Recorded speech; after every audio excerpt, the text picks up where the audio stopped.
chapter 7, page 101.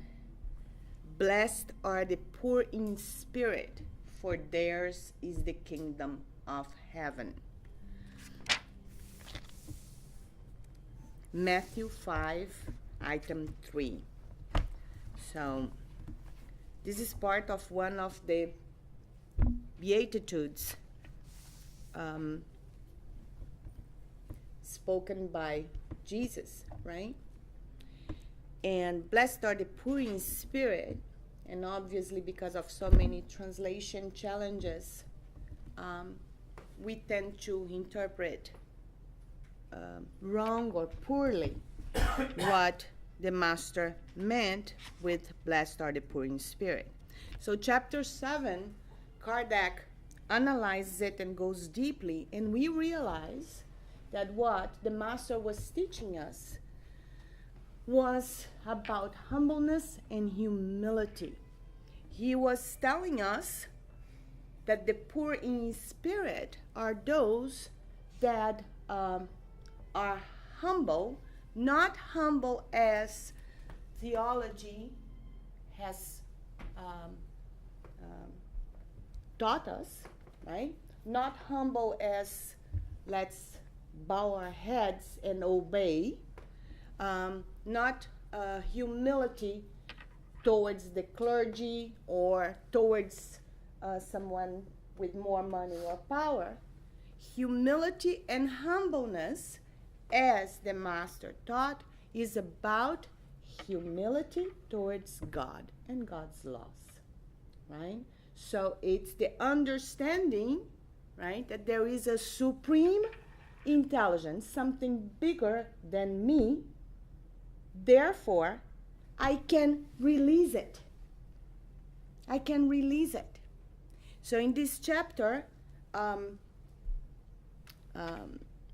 Jesus also reminds us, and he makes the comparison, right, with these small children, to see the world with these small children's eyes. So poor in spirit. Kids don't know they know. So they think they don't know anything. What do? They ask. They ask to somebody that they believe knows more than them. And that's why we learn so much when we are kids. Because we realize our ignorance. More we know, the more we think we know. And that's when we stop asking.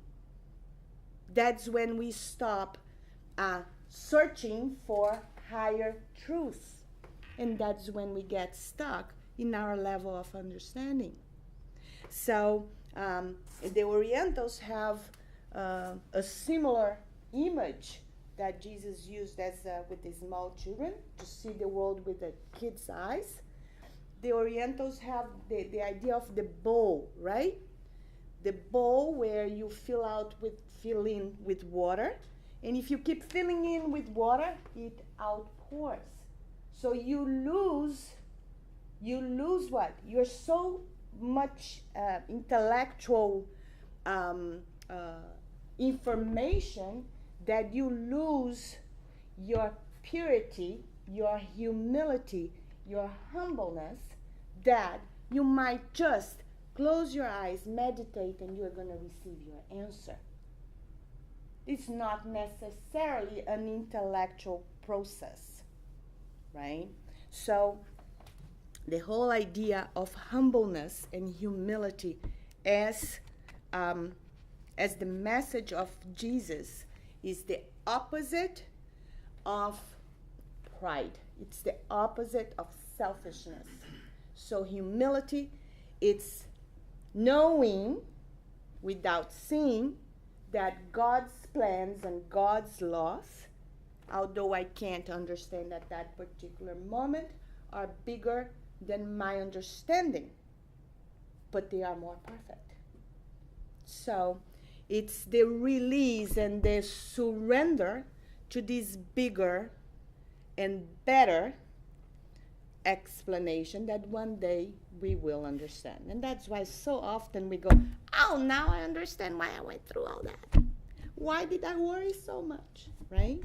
If we had the faith and the humility to know there is something bigger than my mortal mind can conceive, then we would be much happier and less anxious.